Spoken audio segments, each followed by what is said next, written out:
Tonight's big stories. Filipino fishermen stage a protest outside the Chinese consulate in Manila to protest China's new maritime rule that will allow them to detain trespassers in the West Philippine Sea.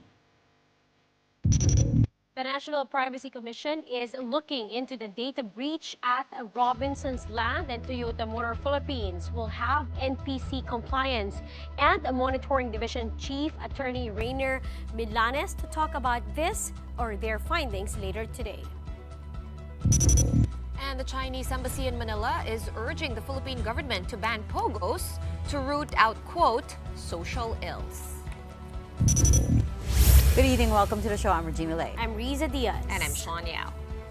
China's new maritime rule that allows them to detain those they deem trespassing in the South China Sea takes effect tomorrow, June 15th. That also covers waters within the Philippines' exclusive economic zone. Filipino fishermen protested this outside Beijing's consulate in Makati earlier today, insisting that they will defy this order. The armed forces also assured Filipino fishers that they will be protected. Francis Orsho with the big story tonight. These protesters stormed the Chinese embassy in Makati early this morning, but they were stopped by the police. They are protesting Beijing's fishing ban in the territory they claim as their own in the West Philippine Sea. China plans to arrest supposed trespassers in the disputed waters starting tomorrow, June 15. Militant groups and fishermen insist China's new policy is illegal and aggressive. The Pamalakaya Group and the Masinloc Fishermen Association say they won't be deterred by Beijing's threat and will continue to fish in waters within our exclusive economic zone. Sa kanila, kung sila yung pagmumulan ng kaguluhan, at hindi tayo yung nag-create ng anumang gulo dyan sa ating karagatan. The fishermen say they are also prepared for whatever China may do. Talagang lalaban kami. Sa mamatay o sa mabuhay, talagang lalaban po tayo dyan. Ang buhay ng mga mangisda natin. Walang ibang pinagkakakitaan maliban dyan sa dagat.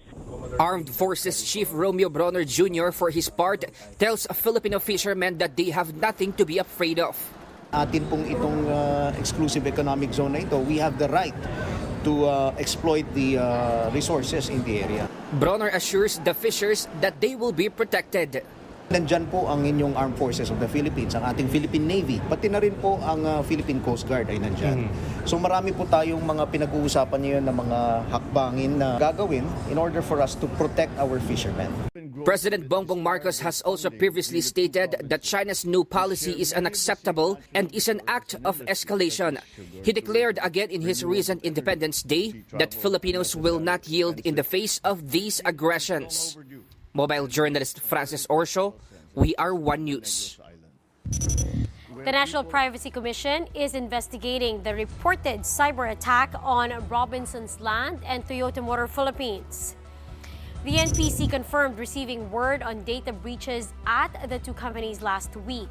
Initial reports found that full names, addresses, contact numbers, valid IDs, and copies of bank documents may have been exposed.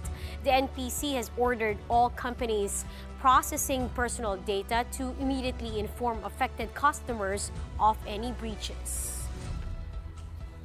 Joining us tonight to talk more about this, we have attorney Rainier Milanes. He's the Chief of Compliance and Monitoring under NPC. Attorney Milanes, good evening. Thanks for making time for us.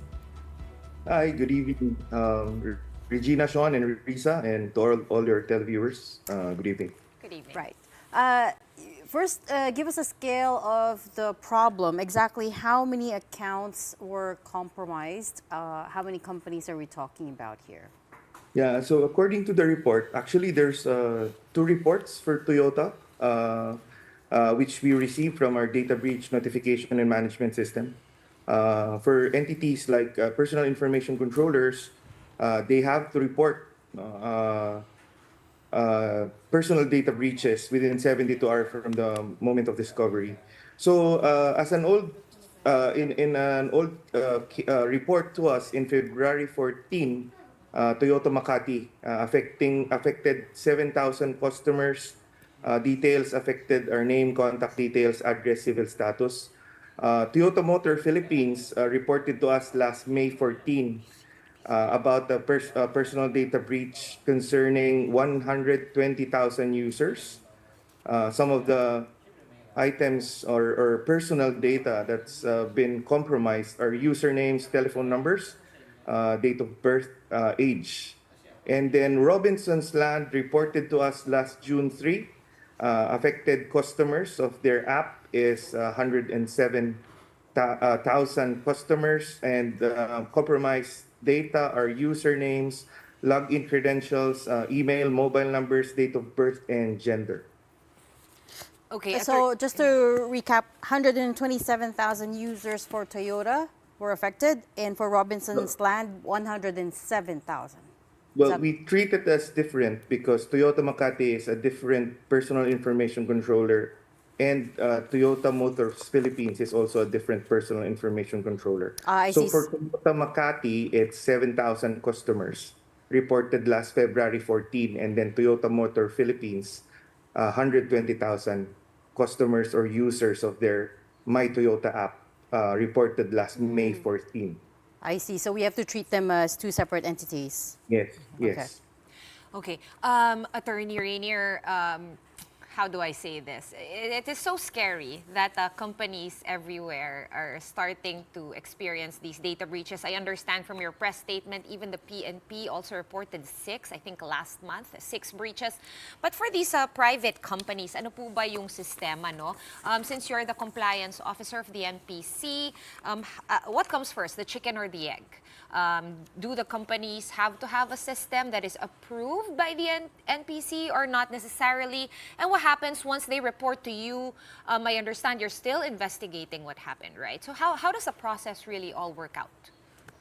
So actually, as your personal data privacy regulator, we require that all entities processing personal data appoint a data protection officer. So the data protection officer is the one who is accountable or responsible for having implementations of security measures like organizational, technical, and physical security measures in order to protect personal and sensitive personal information that they process. So in this day and age of digitalization, and everything is getting digitalized, and we are in cyberspace, a lot of cyber crimes is really rampant nowadays, and it's always a question of when, and never a question of who or why or how. Data breaches is not only prevalent here in the Philippines. It's also a global threat, for everyone. So for the compliance and monitoring division, what we do is we ensure we check on the personal information processors, as we call them. These are your organizations that collect your data, and we check if they are implementing these so-called security measures, these technical, organizational, and physical security measures. And in the event of a personal data breach, the requirement of the law, the Data Privacy Act, and other issuances of the Commission, the requirement is when an organization is affected or victimized by a personal data breach by an external threat actor, they should report it to the National Privacy Commission through our data breach notification and management system within 72 hours from the discovery. So this is a mandatory requirement for all data processors here in the Philippines, not only for the private organizations, but also for the government, because we are also a regulator of the government. Right, but So how often do you every- check, Yes. sorry Attorney, but how often do you actually check? Do you check if their system is compliant, or do you have kind of like a memo or something, a memorandum circular which states na dapat ganito yung minimum security na ginagamit ng mga kumpanya? May ganun po ba? Actually, yes. There's the minimum standards for security implementation, and I just forgot the circular, but we have the number of the circular, but we have just released that circular, and it's supposed to be implemented for the government and also for the private sector. And it's very important for us to be able to monitor, and it's our duty for us in the Compliance and Monitoring Division. It is also our duty to do, we have this function called compliance checks. where we go to targeted organizations and then we check on their security implementations when it comes to data privacy and data protection. Are those surprise checks or scheduled? It varies. We can do surprise checks. We call that privacy sweeps, only for publicly available information. And then we also do on-site visits. We notify them 5 days before, and they have to submit to us documentary compliance documents within 3 days before the scheduled on-site visit. So we go to their headquarters and we check if there's a culture of privacy in their organization and if they're really implementing what it is on paper. So they're implementing in their organization what it is said on paper. Right. So we have to verify that. Attorney, are there penalties, sanctions, if ever you find any neglect from these companies? Yes, actually, the main thing no, for companies who does not implement security measures, no, we are imposing administrative fines on them. We have this administrative fine circular, which is effective, and the fines range from 20,000 pesos to up to 5 million pesos. Ooh, that's really steep. Okay, but I need a little bit more details on the hacking of the two companies. Let's circle back. Toyota Makati and Toyota Motor Philippines. Did I understand correctly? You said the breach happened in February, but it was only reported on May 14. Is that correct? No, it was no. Toyota Makati had this data breach in February, and they reported to us February 14. Okay. Now, the social media post from Deep Web Connect tagged this as an security incident, no, in social media. So we wanted to clarify if this really was, and we are checking right now if the one posted on the Deep Web Connect social media was that of that February 14 security incident which happened in February, or the Toyota Motors Philippines data breach which happened in May. So we are checking both. So the TMP data breach, we don't know yet exactly when it happened. The TMP data breach happened in May. Sometime in May.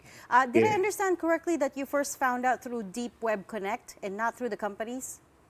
No, it came out. We found out because we have this system called the Data Breach Notification and Management System. So every time there's a personal data breach, all personal information controller must, no, it's required and it's mandatory. They must notify the commission and they must notify affected data subjects within 72 hours from the discovery. Right, So, which brings me to but in 2 days. SNR's case, So wait, sorry. Okay, go ahead. So Toyota and Robinson's Land, for these two companies, they did their job and they notified National Privacy Commission within 72 hours of the breaches. Is that correct?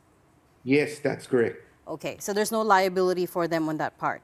which brings me to Yes. SNR, because according to your press statement dated June 6, SNR supposedly, you were trying to clarify, I suppose, what's going around, that SNR also had a data breach. Can we confirm whether or not there was a data breach and whether or not because you said what was said in the press statement was it was not reported to the National Privacy Commission?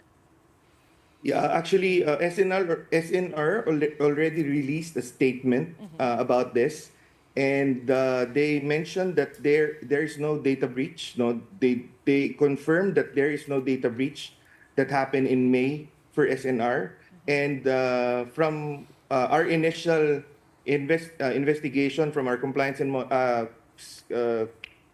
monitoring evaluation, we saw that the data dump is somewhat a data dump from a previous data breach that they had sometime in 2022 or 2020. Yeah, 2022. Okay, and where are all these stolen data right now? Have they been sold off? Are they on the dark web? Have we managed to locate and secure that data? Well, basically, these data are on the dark web, so you just need threat actors or people who want to purchase those data are available for purchase in the dark web. How will people who were affected, whose data were compromised find out if they were affected? Yeah, so this is very important for those organizations who um, are or parties to the data breach. Actually, no, it's important that they also notify their data subjects within 72 hours, so that those data subjects will also know and will also have time for them to also secure their data personally. So that is really the requirement of the law, that they notify their data subjects individually, affected data subjects individually. So Robinsons is currently reporting that they are notifying, they are finishing the notification requirement for all those involved. Also, Toyota has already reported that they've already finished notifying the affected data subjects. But that And was more than if 72 you were- hours ago. Was there some sort of violation there? Or is it okay because marami nga talaga yung mga taong apektado? How does that work? Because it's been more than 72 hours, definitely. Yes, actually, if you can, no, there's a mechanism for you to be able to request for extension of notification to the data subjects, and even you can also request for alternative modes of notification to data subjects if really there's a huge number of data subjects who are affected.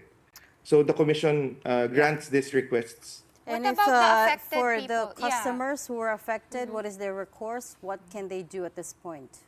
So it's very important that in the notification, these organizations like Toyota and Robinsons, they inform the data subjects of phone numbers or email addresses that they can contact, so that they can get some information and get assistance from the it's the obligation. It's always the obligation of the personal information controller or Toyota and Robinsons for this issue, that it's their obligation to help the affected data subjects when they Yeah, identified. and Well, they're already identified, so it's their obligation to help them.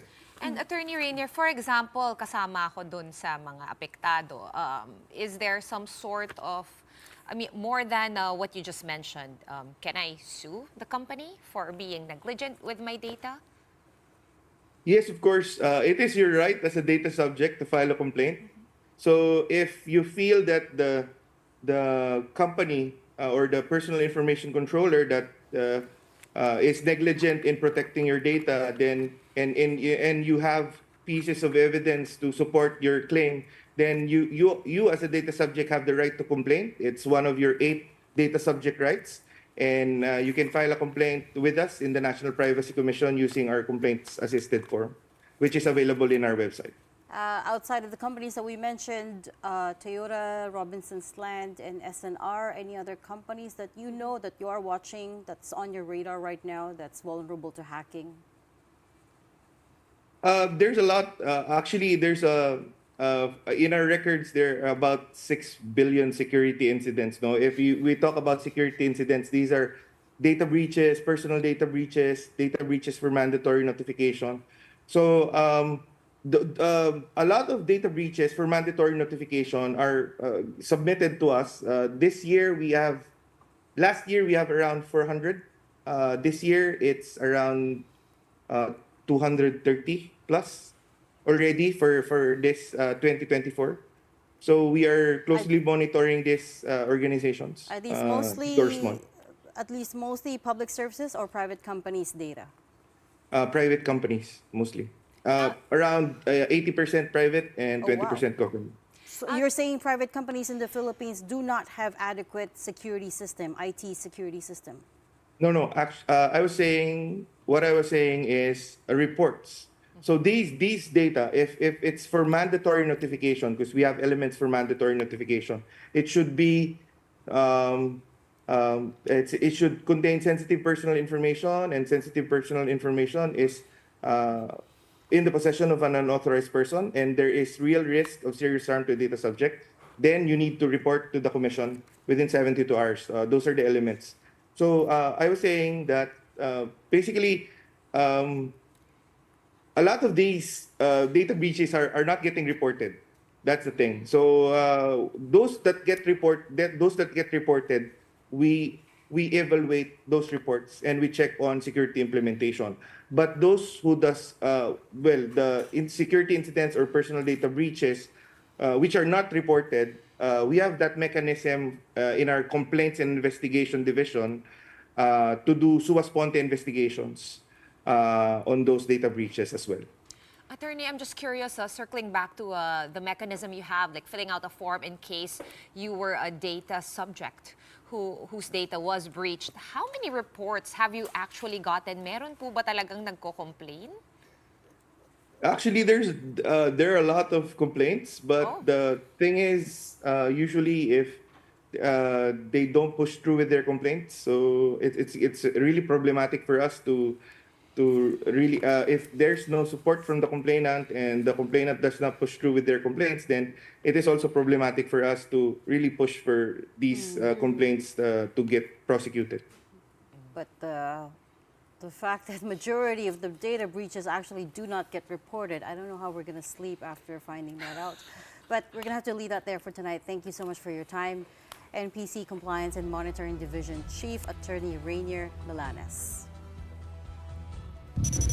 In other news, Senator Nancy Binay is growing frustrated at the lack of discussion over the new Senate building. Newly minted Senate President Cheese Escudero halted the construction of the new building this week, citing the ballooning budget.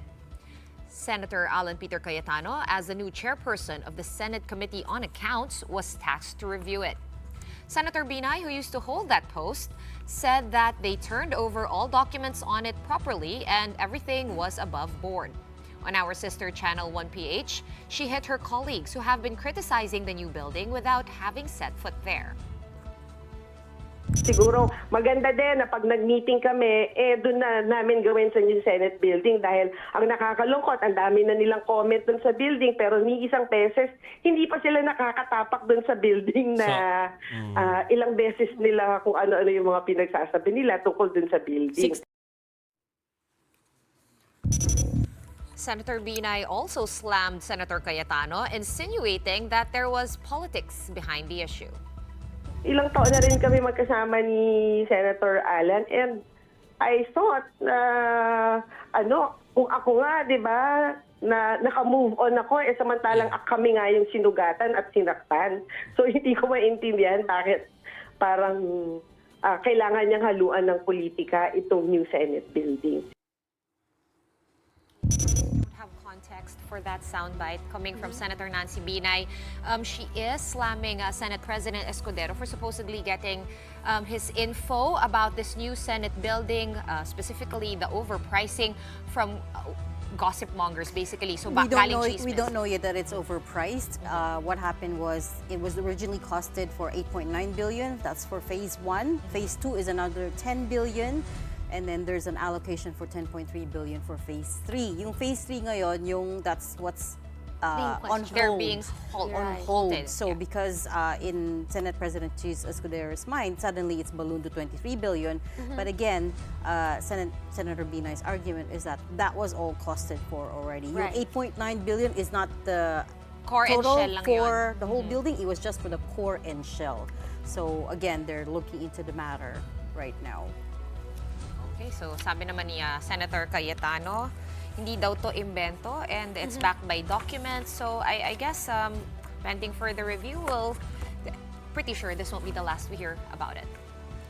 Well, up next, we'll be speaking with DMW Secretary Hans Cacdac about the situation in Kuwait after a building fire killed 3 OFWs earlier this week.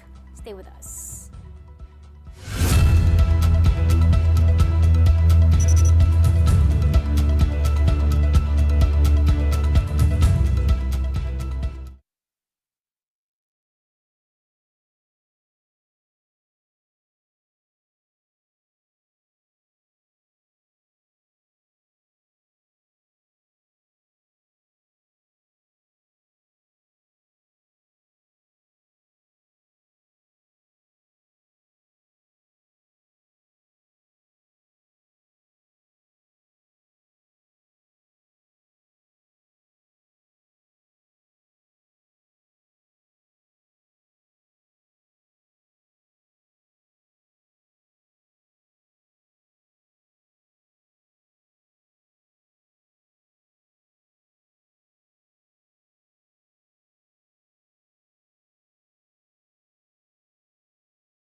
Welcome back. You are watching the big story here on One News. The families of the victims of the fire that hit a building in Kuwait will receive assistance from the Philippine government. Officials of the Overseas Workers Welfare Administration, or OWA, visited the bereaved families of Jesus Lopez and Edwin Petilla, two of the three OFWs who died in the fire. Lopez was an iron worker while Petilla was a quantity surveyor, and both of them were from Pangasinan. Petilla's pregnant wife was extremely devastated over the death of her husband, noting that she was on a video call with him during his final moments. Sumisigaw na, Mami, Mami, hindi na ako makahinga. Nahirapan na kaming huminga, Mami, Mami, yung asawa ko na po. Tapos yung hinahabol na nila yung hininga nila. Kinakapos na talaga ng hininga yung maawa ka kasi wala kang magawa. Yun yung yung nagre-reminisce lagi kapag pipigit ako ng mata ko. Yun yung naririnig ko yung mga boss nila na humihingi ng tulong. Hindi ko matanggap na wala na siya. Kasi siya lang yung meron ako. Siya lang yung nagmahal sa ganito. The third victim was from Batangas who worked as a document controller. The victim's family requested that their privacy be respected. Migrant Worker Secretary Cacdac says they are now arranging the repatriation of the victims' remains. The families will also receive financial assistance, including burial, educational, and livelihood assistance from the government. The DMW also visited families of the two OFWs who are still in critical condition due to the fire. The agency is working on arranging their flights to Kuwait. The department is also prepared to facilitate the return of affected OFWs to the Philippines should they wish to do so. Their condition is still critical. The remaining 6, we are seeing to it that the temporary facilities where they are being accommodated, kasi nasunog yung building nila, no? The building happens to be a dorm facility for the foreign workers of the construction company. So we're seeing to their needs as well, whatever it is they need. They may have evacuated fast from the building while it was burning, so they may not have enough things with them. So we're helping that. Meanwhile, the Kuwaiti authorities have detained 3 individuals in relation to the fire, including the building's owners. Now, they are facing charges of manslaughter for neglecting fire regulations in Kuwait. Officials have confirmed that the cause of the fire was a short circuit.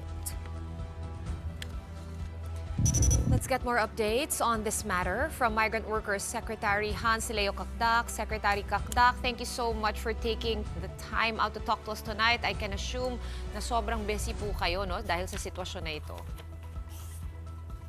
Yes, good evening. Good evening to all. Thank you for having me. Okay, first off, kamusta yung lagay ng dalawang kababayan natin na nasa critical condition pa? Have their medical situations improved? Well, right now there are 2 in ICU, as you said, and they suffered from severe smoke inhalation. The incident happened in the wee hours of the morning, kaya they must have inhaled a tremendous amounts of smoke carbon monoxide. And they are in ICU in critical condition. The status stays the same, has stayed the same over the last 2 days. We're still hoping and praying that they will recover, fully recover. Perhaps we can hang on to the news that their situation has not been aggravated or worsened. So we're still hoping and praying that they'll pull through. And we've been monitoring the situation, and as your report says, our DMW and Admin Arnel Ignacio's team in OWA have talked to the next of kin, the families of the 2. The next of kin, there are arrangements now to bring them to Kuwait? That's right. We're looking into the possibility of a compassionate visit, as we call it. And it will take some of course, some documentation, hurling the requirements on the Kuwaiti side in terms of immigration. But yes, we are we are looking into the very strong possibility of having them visit the state of Kuwait. Secretary, we understand that the government will be providing assistance, livelihood, educational, and burial. Will the victims' families also be receiving compensation somehow from the Kuwaiti government? Yes, well, first of all, as you said, correctly pointed out, there will be financial assistance forthcoming from both the Department of Migrant Workers and the OWA. And we know that the from the employer's side, there are also entitlements, especially in the area of financial assistance for the survivors and life insurance for the families of the deceased. And yes, so we had reached out to the Kuwaiti government. Here in Manila, we've reached out to the Kuwaiti embassy and Ambassador Cabrera over in Kuwait to his counterpart. And on both sides, both flanks, I should say, the Kuwaiti government has positively responded in terms of providing full support and assistance, and we will just have to await the proper announcement from the Kuwaiti authorities on their support and assistance to be rendered. All right, moving on now to the investigation mismo doon sa fire, sa cause ng fire. Have we any more clarity on how that fire started? I understand may short circuit daw, so it's really just an accident. Or have there been any, perhaps like some sort of neglect or medyo, nakalusot ng regulations through fire regulations there?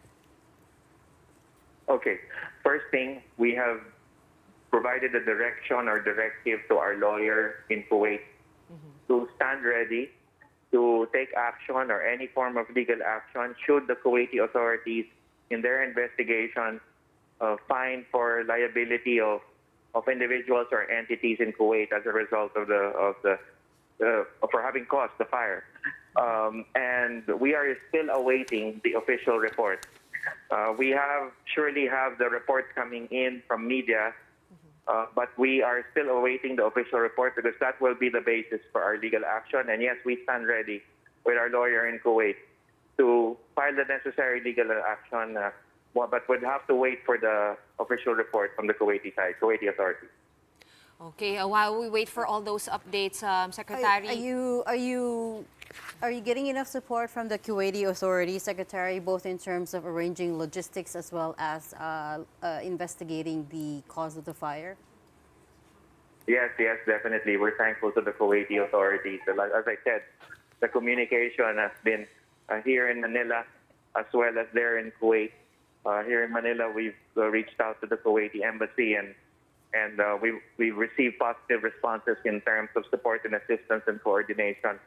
And thankful for this, and we hope that in terms of repatriation of the remains, our labor attaché and OWA welfare officer and with a team of Ambassador Cabrera in Kuwait have visited the forensics department and have viewed the remains and are now accordingly arranging for their return, herding the requirements in order to secure their return. And I'm optimistic that the repatriation of the human remains of our 3 OFWs, deceased OFWs, will be soon, or perhaps even by next week. And also we have been in touch with all the families, and I personally had conversed with the families and Admin Arnel too, so we are in touch with them and assured them of full government support and assistance.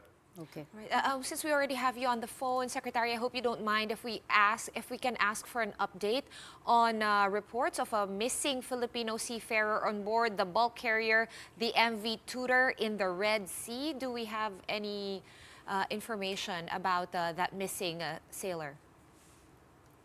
Well, we know there was an attack against a bulk carrier days ago, and the bulk carrier MV Tudor suffered damage and had been rendered unseaworthy for the purpose. However, she is stable. She has not sunk.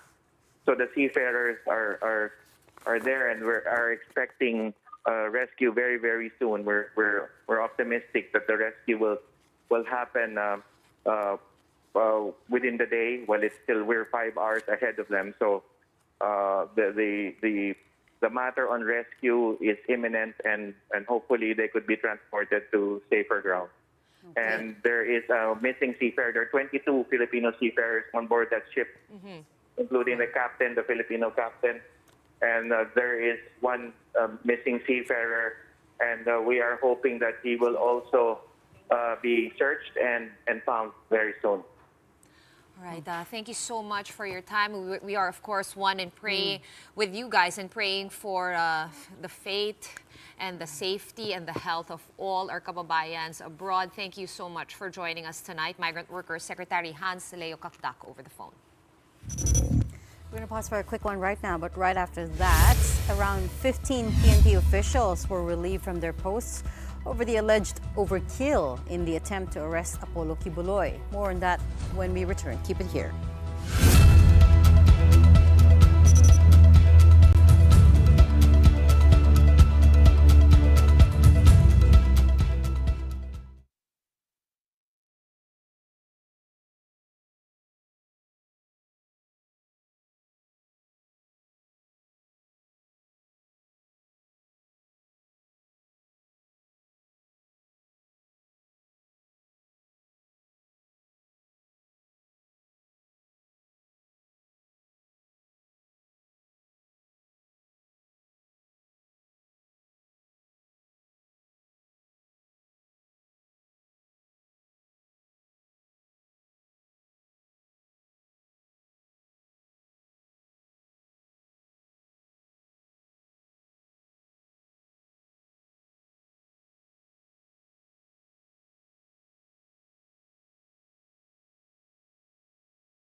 Welcome back. We are still watching the big story here on One News. At least 3 police officials and 12 others have been relieved from their post over alleged violations in serving the arrest warrant against Pastor Apollo Kibuloy. Mobile journalist Julie Baisa with details. Several officials of the PNP involved in the raid on the properties of Pastor Apollo Kibuloy in Davao City last Monday have been removed from their positions. Included in the relief order by PNP Chief General Romel Marbil are the Directorate for Operations Chief Brigadier General Ronald Oliver Lee, Intelligence Group Chief Colonel Edwin Portento, and the Regional Director of Police Regional Office 11 in Davao, Brigadier General Aligre Martinez. This is to allow the investigation to determine if there were any violations of the standard operating procedure and the issuance of the search and arrest warrants for several properties of the Kingdom of Jesus Christ last Monday.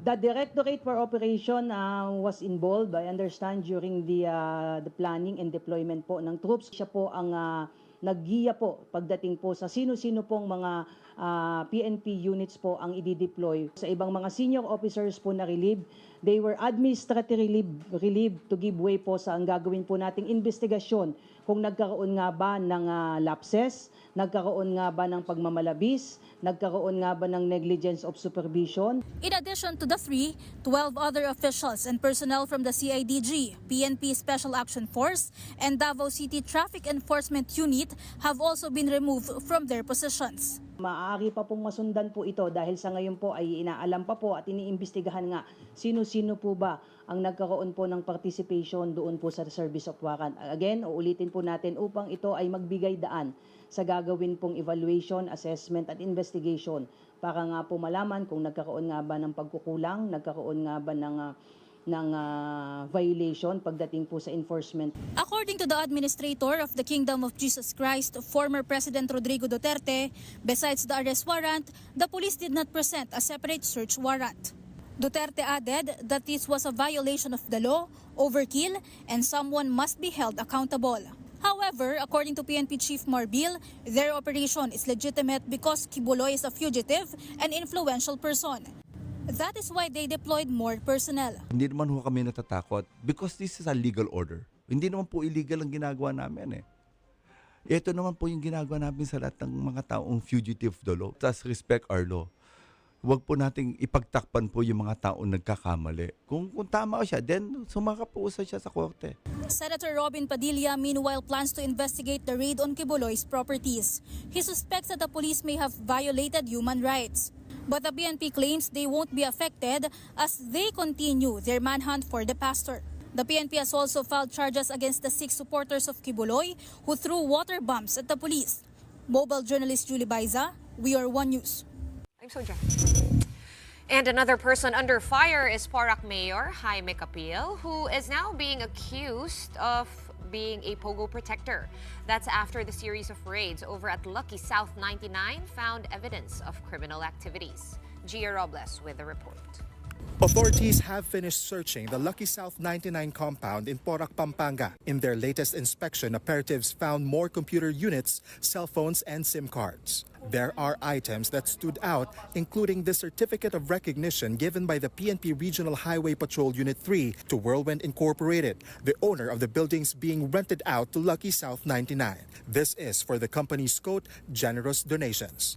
Kung gaano ka generous o gaano kalaki o paano ang tulong na ginawa din, malalaman natin yan siguro. Of course, with the coordination na gagawin natin with the concerned agency.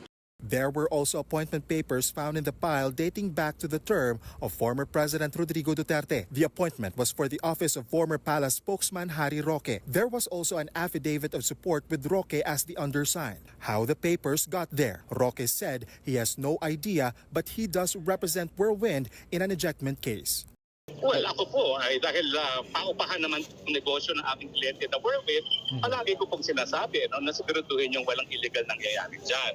At siguraduhin nyo na kapag hindi lisensyado ang inyong lessee, huwag kayong papayag.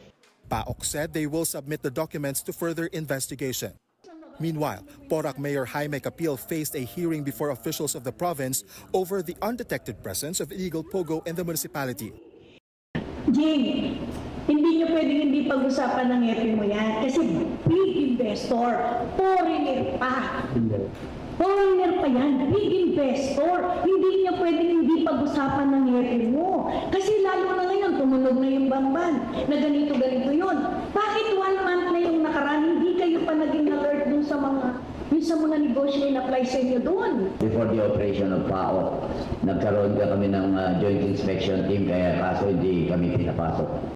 It was found out that Porac LGU granted Lucky South a permit back in 2019 and that processing reportedly took only a day.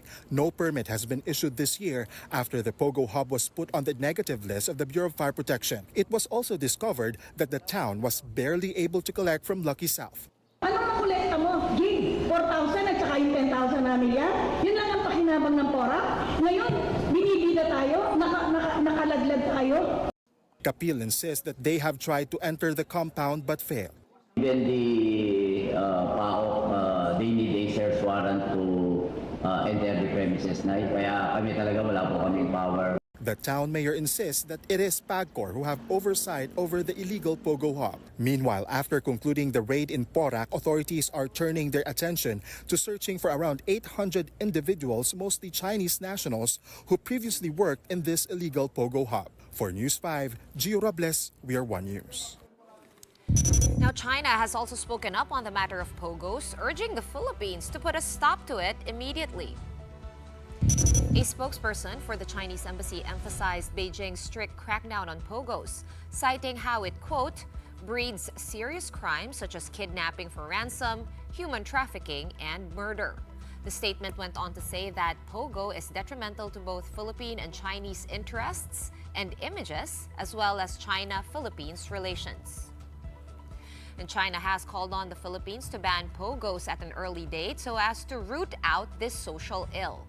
The Chinese embassy also said that it firmly opposes any baseless accusation and smearing against China in connection with Pogos. They have been consistent on that front at least, right? There have been, over the past several years, there have been joint Filipino-Chinese authorities collaborating to repatriate, to catch and then repatriate these Chinese workers. Yes. I think that to begin with, the reason why they found their way here is because China does not like gambling. They banned it. Yes. Right. All gambling is banned Their in China. government is That's not right. even allowing it there. Yes. And even Macau, they also cracked down on Macau, and supposedly So that's they also- spread out throughout Southeast Asia. Because it's not just the Philippines, there's also Cambodia, there's Vietnam, who The Cambodia are story is battling pretty good, actually. Yung the same Sihanoukville, problem. that these massive buildings that have been vacated, and when the They turn it into a Pogo hub. Yes. Well, they're not called Pogo there, of course, but their own term. Cambodian online gaming operation. I don't know. Kogo? Kogo. I don't Could know. be. All right, before we go, we just have enough time for our big picture on this Friday night. It is a long weekend, but we are still stuck because we have the photo of First Lady Liza Araneta Marcos and her now viral moment with Senate President Cheese Escudero in an event in Malacanang. Days after this viral video, the First Lady has finally broken her silence. In a radio interview, First Lady Liza described the viral incident that took place on Independence Day as a playful exchange between herself and Escudero. And this was how the moment went down, according to her. I'm going to read it, exactly what the First Lady said, and here's how it goes. When Cheese saw me, he said, "Wow, bilib din ako sa'yo. May energy ka pa after standing and smiling for over an hour. I'm sure you could use a drink." I laughed and said, "You bet." And so I mischievously got his glass of champagne, took a sip, and told him, hindi naman malamig ang champagne." After that, I gave his champagne glass back to him, and we both had a good laugh over that. The First Lady added that I think the entire exchange took all of 10 seconds. She also said that whether the Senate President was made to act like a waiter or responded like a gentleman is between them. But actually, we skipped the most important part. Yesterday, we were just here saying, this usually happens between good friends. And she did say at the end of met it, even in law school. Should put an end to all the speculation. she said, we are both lawyers. Friend kami since college days. He went to UP, I went to Ateneo. Friends kami. So, that's Long time friends. Long time friends. Because we were saying yesterday, that's the comfort level seems to be that between old friends. Especially right? after COVID. I mean, I'm very careful whose But cups I drink it's out funny of now. though, it's yet another lesson to be careful with what you see on social media, right? And to be careful. I mean, the social media mob is pretty fierce and unforgiving when it comes to these things. But sometimes, it's just what it is. What it is. There's nothing bigger behind it. Although we were speculating as well. Yes, not speculating, but we were reading off what we're seeing on social media. The comments. The comments, the different angles that people took this issue to. Bakit daw gano'n? Daming conspiracy. Parang waiter or what were the other ones? Yung isa, ginawa daw siyang waiter. Or he looked under because... And then Senate President Cheese already also released a statement about it? He said he was just being Yeah, gentlemanly. he was just being a gentleman-like. Exactly. Yun nga yung pinopoint out nila kanina, nanonood ako ng story ko on our sister show. If Cheese Escudero did not issue a statement, then we probably, us meaning traditional media, we probably would not have jumped into his issue, and this would have stayed in social media as a viral video. But here we go. And that's been settled, and that's it for the big story. Happy weekend, happy no more Father's mystery wine glass. What was going on with that wine glass? It is Father's Day on Sunday, in case you forgot. And that's also, holiday on Monday, Eidul Adha. So advance happy Father's Day, and that's it for us tonight. We are One News. We are all sides, all the time. Thanks for tuning in. Have a good night and a great long weekend.